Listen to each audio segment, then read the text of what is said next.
Vector effective हो गया था साइज ऑफ द सेल। क्या बात करेंगे हम लोग? साइज ऑफ द सेल, वो तो पढ़ाया था। फिर मल्टीप्लिसिटी, मल्टीप्लिसिटी मतलब सिंगल बॉन्ड, डबल बॉन्ड और ट्रिपल बॉन्ड। जितना ज्यादा बॉन्ड उतना कम साइज हो जाएगा, ये ध्यान रखिएगा। क्या लिखा? Covalent radius decreases on the multiplicity of the bond increases. ठीक, डन। आगे बढ़ते हैं। Percentage of ionic character of bond. Covalent radius of an atom is a bond depend on percentage of ionic character. Increase on ionic character percentage lead in shorten the bond length. मतलब जैसे जैसे बढ़ेगा, क्या बढ़ेगा आपका percentage, वैसे वैसे क्या होगा? डिक्रीज होगी एटॉमिक साइज। अभी बताया नहीं कि एनायनिक रेडियस आयन के बढ़ने से घटती है ना। देन आगे बढ़ते हैं हम लोग। देखिए यहाँ लिखी भी है, और यही दो टॉपिक मैंने आपको अभी एक्सप्लेन करके पढ़ाया है कि कैटायनिक रेडियस क्या होती है और एनायनिक रेडियस क्या होती है। क्लियर? चाहिए तो आप स्क्रीनशॉट भी ले सकते हैं। Done, okay. आगे बढ़ते हैं। क्या पढ़ते हैं? विच of the following is a pair would be have larger in size. अभी बताया K और K प्लस में कौन बड़ा होगा? भैया आपने अभी बताया कि कैटायनिक रेडियस, कौन सी radius? Cationic radius always smaller होती है अपने पेरेंट एटम से, और एनायनिक रेडियस ऑलवेज ग्रेटर होती है अपने पेरेंट एटम से।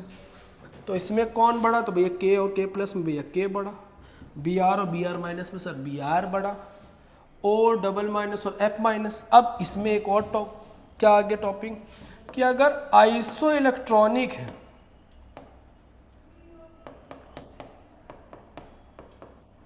मतलब सेम नंबर ऑफ इलेक्ट्रॉन, देखो O2 डबल माइनस और F माइनस, इसमें भी 10 इलेक्ट्रॉन, इसमें भी 10, इसमें 8 लोग हैं क्योंकि इसमें प्रोटॉन कितने? 8 हैं, उसमें प्रोटॉन कितने हैं? 9 हैं।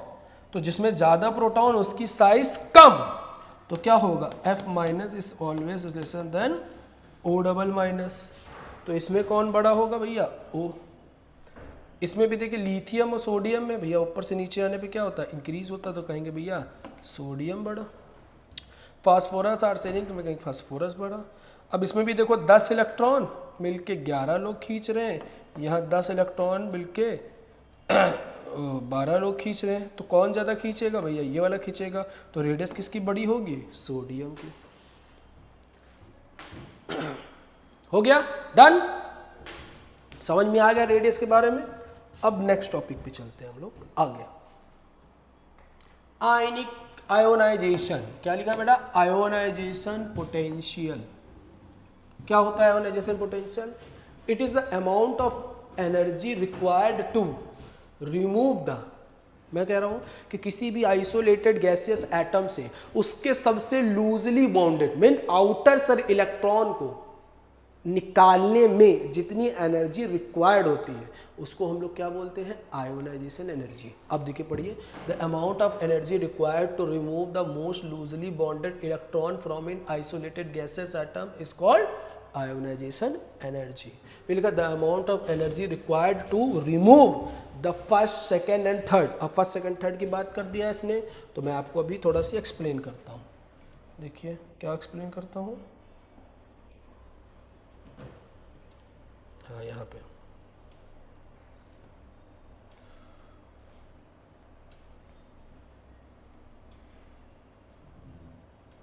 इससे ज़्यादा जूम नहीं हो रहा है, तो उसको प्रीवियस ही भी चलते हैं।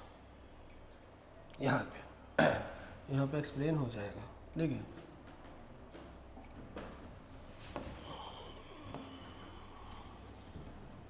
बात करते हैं, कोई भी मेटल अगर इलेक्ट्रॉन निकालेगा, ठीक, और फिर कोई एक यूनी पॉजिटिव इलेक्ट्रॉन निकालेगा, ध्यान रखिएगा, फिर कोई डाई पॉजिटिव इलेक्ट्रॉन निकालेगा,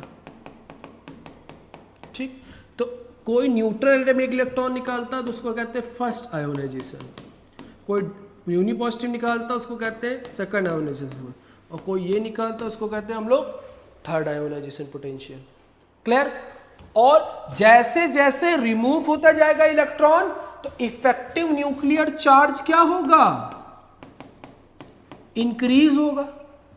जिसकी वजह से जो आउटर सेल पे फोर्स ऑफ अट्रैक्शन है वो भी क्या होगा, इंक्रीज होगा, उसकी वजह से जो एनर्जी है रिक्वायर्ड होगी वो ज़्यादा होगी। इट मीन्स जो IP3 होगा वो सबसे ज़्यादा होगा IP2 से और IP1 से। क्यों? क्योंकि बार बार इलेक्ट्रॉन निकालेंगे तो फोर्स ऑफ अट्रैक्शन क्या होगा, इंक्रीज होगा, इफेक्टिव न्यूक्लियर चार्ज बढ़ेगा और चार्ज के अगेंस्ट में ही एनर्जी हम लोग देते हैं, जिसकी वजह से एनर्जी क्या हो जाएगी, बढ़ जाएगी। क्लियर? अब आइए आगे बढ़ते हैं।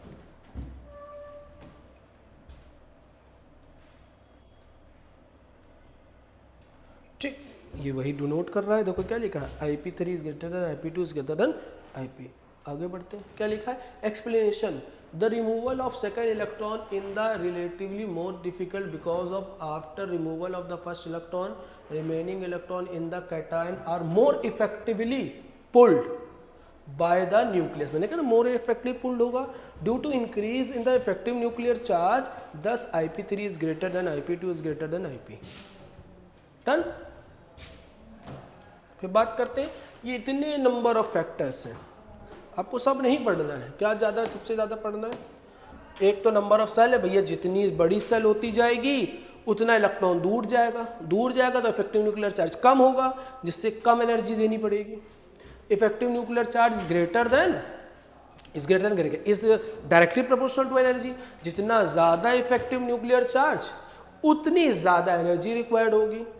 शील्डिंग इफेक्ट ये आपको हम बाद में बताएंगे, बहुत ही अच्छा टॉपिक है, पूरा एक्सप्लेन करेंगे। फिर stability of half field and full field, ये थोड़ा एक्सेप्शनल केस है, ये जरूर याद रखिएगा। और पेनिट्रेटिंग पावर, कह रहा है अगर कोई भी एटम हाफ फील्ड या फुल फील्ड है तो वो ज़्यादा एनर्जी रिक्वायर्ड करेगा इलेक्ट्रॉन निकालने के लिए as compared to the other orbital.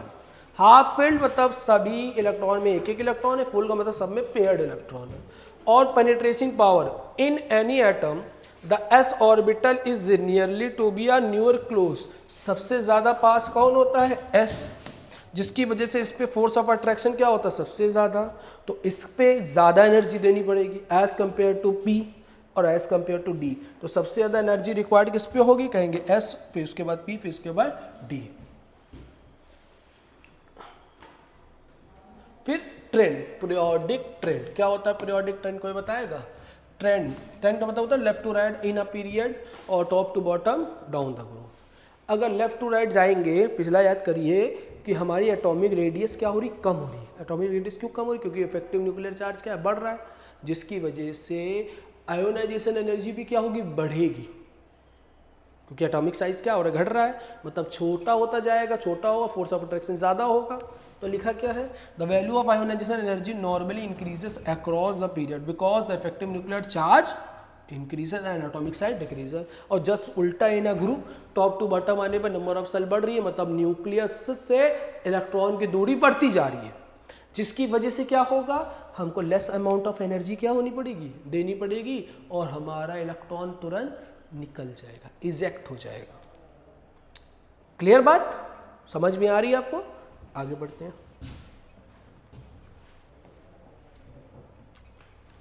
ये देखिए लिखा है, ये सबसे ज़्यादा आपको ये नोट करना है कि मैक्सिमम IP कौन से पीरियड की होती है, इनर्ट गैसेस की। मिनिमम किसकी होती है, एल्कलाई मेटल की, हीलियम। और मिनिमम सबसे ज़्यादा किसकी होगी, सीजियम, जो कि एल्कलाई मेटल का है। ये आपको याद रखना होगा। क्लियर? स्क्रीनशॉट ले लीजिएगा आप धीरे धीरे करके। फिर क्वेश्चन आया है, which of the following has the highest first ion, सबसे ज्यादा। अच्छा देखो ये इनकी पीरियोडिक टेबल में पोजीशन देखो भैया, लिथियम, देखिएगा भैया, लिथियम, बेरिलियम, ऐसे नहीं भैया, hydrogen, helium, lithium, beryllium, boron, carbon, यही तो है। तो इधर देखिए लेफ्ट टू राइट जाने पे एटॉमिक साइज क्या हो रहा है, कम हो रहा है। अब क्या पूछ रहा है, फर्स्ट आयन है जो हाईएस्ट, तो हाईएस्ट किसका होगा भैया, कार्बन का, हो गया आंसर। क्योंकि सबसे छोटा है और हाईएस्ट पूछा, सबसे ज्यादा एनर्जी वहां देनी पड़ेगी भाई। क्लियर? बट एक और आ गया टॉपिक आपका, क्या? Electron affinity. एफिनिटी का मतलब होता है बंधुता, हिंदी में वर्ड आता है इसको, क्या कहते हैं कि जुड़ना। जैसे वहाँ रिमूव करते हैं तो यहाँ जोड़ने की, जोड़ने पर एनर्जी रिलीज होती है। क्या होती है? Release. The amount of energy release when the electron is added to isolated gases atom. देखो यहाँ पे एनर्जी रिलीज हो रही है, मतलब एनर्जी रिलीज हो रही है तो ये क्या है बेटा? एक्सोथर्मिक। क्या है बेटा? एक्सोथर्मिक। और एक्सोथर्मिक होगा तो निगेटिव चार्ज आ जाएगा तुरंत। क्या आ जाएगा यहाँ पे? Negative charge. क्या है कि कोई भी एटम इलेक्ट्रॉन एक्सेप्ट करता है तो क्या बनाता है? निगेटिव चार्ज, और एनर्जी रिलीज करता है। और यही एनर्जी रिलीज ही क्या कहलाती है? Electron affinity. क्या कहलाती है बेटा? Electron affinity. अब ये फर्स्ट सेकंड थर्ड की बात करता हूँ, ये भी एक्सप्लेन करता हूँ आपको। कहीं जगह दिखे?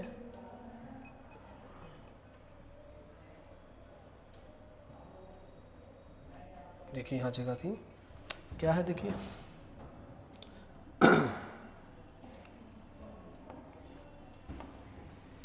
देखिए कि अगर इसने एक इलेक्ट्रॉन एक्सेप्ट किया तो x माइनस बनाया, x माइनस फिर 1 इलेक्ट्रॉन एक्सेप्ट करेगा तो x डबल माइनस बनाएगा, और x double minus 1 electron accept करेगा तो x ट्रिपल माइनस बनाएगा। इन सब में क्या होगा? इसमें केवल एनर्जी निकलेगी, बट यहाँ पे एनर्जी देनी पड़ेगी। और क्यों देनी पड़ेगी ये आपको बताना है। सामने ही बोर्ड पे आंसर है भाई, क्या दो निगेटिव कभी आपस में जुड़ सकते हैं? तो इसमें इसके रिपल्सन के अगेंस्ट में क्या होता है? एनर्जी जो होती है वो रिक्वायर्ड होती है। मतलब क्या हुआ सर? इसका पहला स्टेप तो भैया एक्सो था और बाकी दो स्टेप क्या होगा? इंडो होगा।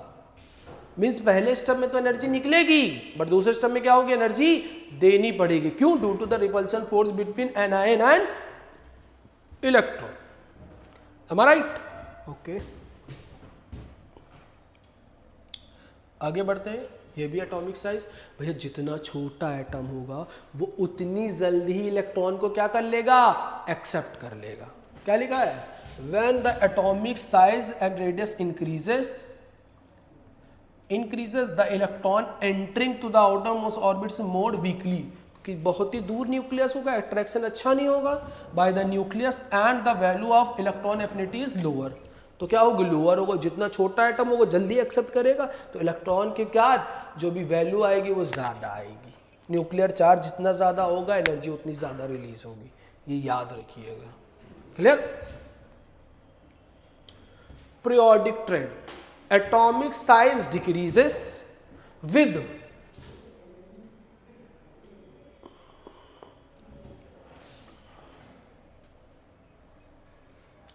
क्या लिखा है? atomic size decreases with the increase in effective nuclear charge and hence increase in electron affinity। अगर atomic size जितना छोटा होगा क्या हो जाएगा? इलेक्ट्रॉन एफिनिटी उतनी ही ज़्यादा आएगी। मतलब लेफ्ट टू राइट जाने पर एटॉमिक रेडियस क्या होती है? डिक्रीज, और इलेक्ट्रॉन एफिनिटी इंक्रीज। और टॉप टू बॉटम में एटॉमिक रेडियस इंक्रीज होता है और इलेक्ट्रॉन एफिनिटी डिक्रीज होती है। क्लियर? आगे बढ़ते हैं। एंड लास्ट हमारा इलेक्ट्रोनिगेटिविटी क्या होती है? The tendency of an atom to attract the shared paired electron towards itself. जैसे हम और मेरा पार्टनर ने किसी ने एक प्रोजेक्ट पे काम किया, दोनों ने इक्वल अमाउंट ऑफ क्या लगाया? मनी लगाया। कुछ सालों तक चला, बढ़िया अच्छा बन गया वो बिजनेस। अब उसने क्या किया या मैंने ही क्या किया? अपनी एक अंदर की एक अदर पावर का यूज़ करके उसको क्या करा? उस प्रोजेक्ट से बाहर निकाल दिया। क्या किया? हमने सारा जो भी पार्टनरशिप में जितना भी बिजनेस बनाया था उसको सारा मैंने लिख लिया, उसको हटा दिया। तो ये क्या हुआ? एक्स्ट्रा पावर लगी। तो जब दो एटम के बीच में बॉन्ड बनता है तो दोनों सिंगल सिंगल इलेक्ट्रॉन शेयर करते हैं, एक सिंगल बॉन्ड बनता है। जब बॉन्ड ब्रेक होता है तो जो इलेक्ट्रॉन दिया जाता है वो इक्वली डिस्ट्रीब्यूट नहीं हुआ। उसने क्या किया? दोनों इलेक्ट्रॉन एक तरफ करा गया, जिसको हम लोग कहते हैं मोर इलेक्ट्रोनेगेटिव एलिमेंट की तरफ इलेक्ट्रॉन शिफ्ट हो गया। वो टेंडेंसी क्या कहलाती है? Electronegativity. The tendency of an atom in a molecule to attract the shared plate of electron of an covalently bonded towards itself is called electronegativity of an atom. The concept of electronegativity is independent of the configuration. Then क्या लिखा है? Partially charge is develop due to the electronegativity. हम लोग बनाते नहीं है, अगर H और Cl है, H2O है, तो इन सब में क्या है? जैसे H और Cl है भैया, इसमें क्या है? ये पार्शियल पॉजिटिव होता है, पार्शियल निगेटिव होता है। क्यों? क्योंकि जो इलेक्ट्रॉन होता है वो सेंटर में ना होकर क्या होता है? थोड़ा शिफ्टेड होता है मोर इलेक्ट्रोनिगेटिव की तरफ, तो वो इलेक्ट्रोनिगेटिविटी के लिए है। तो ये कॉन्सेप्ट आपको सारे याद रखने हैं, ठीक? तो यहां तक आपको बढ़िया से याद रखना है पूरा। ये देखिए फैक्टर इफेक्टिंग आ गया। जितना ज्यादा Z इफेक्टिव मतलब इफेक्टिव न्यूक्लियर चार्ज, उतनी ज्यादा इलेक्ट्रोनिगेटिविटी। जितना बड़ा साइज उतना कम इलेक्ट्रोनिगेटिविटी। जितना ज्यादा एस करेक्टर क्योंकि सबसे पास में होता, उतनी ज्यादा इलेक्ट्रोनिगेटिविटी। जितना ज्यादा पॉजिटिव स्टेट का मतलब क्या होगा? एटॉमिक साइज डिक्रीज हो रहा है, और यहाँ देखिए एटॉमिक साइज के इनवर्सली प्रोपोर्शनल। निगेटिव चार्ज का मतलब जितना एटॉमिक साइज बढ़ रहा है, तो दोनों के अकॉर्डिंग ये आपको याद रखना है। ये चार्ट तो बिल्कुल दिमाग में बसा लीजिए, ये बिल्कुल 100%, और यही ऊपर लिखा हुआ। ठीक, आगे बढ़ते हैं। ये तो परसेंटेज ऑफ एस करेक्टर निकालने का है भाई, क्योंकि ट्रिपल बॉन्ड है ना, तो एस करेक्टर इसमें कितना? 50-50। यहाँ ये क्योंकि ये क्यों है? क्योंकि sp है। क्या है बेटा? sp मतलब 50-50। इसमें एस करेक्टर 33 और पी करेक्टर 66, sp3 में 2575। और जितना ज़्यादा एस करेक्टर उतनी देखिए इलेक्ट्रोनिगेटिविटी। और लेफ्ट टू राइट जाने पर भी ये भी क्या होता है? इंक्रीज होता है, और टॉप टू बॉटम आने पर ये भी क्या होता है? डिक्रीज होता है। और सबसे मोस्ट इलेक्ट्रोनिगेटिव कौन है? फ्लोरीन, हैलोजेंस में सबसे ज़्यादा, पूरी पीरियोडिक टेबल में सबसे। ये आपके सामने कुछ एग्जांपल्स दिए गए हैं इलेक्ट्रोनिगेटिविटी के, कौन किस में ज़्यादा है। और ये स्केल है, एक देखिए पाउली स्केल होती है। आपको देखो ये थोड़ा थ्योरेटिकल है, बट आपको याद रखना है the scale who measure electronegativity, Pauli scale. और एक होती है मुल्कन स्केल, देखिए मुल्कन स्केल। इन सब के देखिए कुछ फॉर्मूले होते हैं, इसका फॉर्मूला होता है, बट इसमें एक हमने ये क्यों लगाया है आपको ये याद रखना है। अगर इलेक्ट्रोनिगेटिविटी डिफरेंस 0 से 0.4 है तो क्या आएगा? नॉन पोलर होगा। 0.4 से 1.7 है तो पोलर कोवैलेंट होगा। और उससे ज़्यादा है, किससे? 1.7 से ज़्यादा है वैल्यू इलेक्ट्रोनिगेटिव डिफरेंस की दोनों की, तो वो क्या आएगा? आयनिक होगा। केवल ये याद रखना है आपको। तो दो लोग ने क्या किया? कैलकुलेट किया, पाउली और मिल्कन, जो कि यहाँ पे पीरियोडिक प्रॉपर्टीज एंड होती हैं। ठीक है, खत्म। तो आपने आज बहुत ही ज़्यादा चीज़ें पढ़ी हैं, तो उसको डाइजेस्ट ज़रूर करिएगा। और एडवांस में आप लोगों को हैप्पी दिवाली। दिवाली में सुरक्षा के साथ पटाखे जलाएं, खुशियों के साथ आपको, क्योंकि अपने सफ़र में आगे बढ़ना है। और एम नेवी में जाते लिए आपको मेडिकली फिट होना बहुत ज़रूरी है। तो ऐसा कोई काम ना करिएगा जिसकी वजह से आप के फ्यूचर में कोई भी प्रॉब्लम कॉज हो। तो happy Diwali and safe Diwali. Thank you.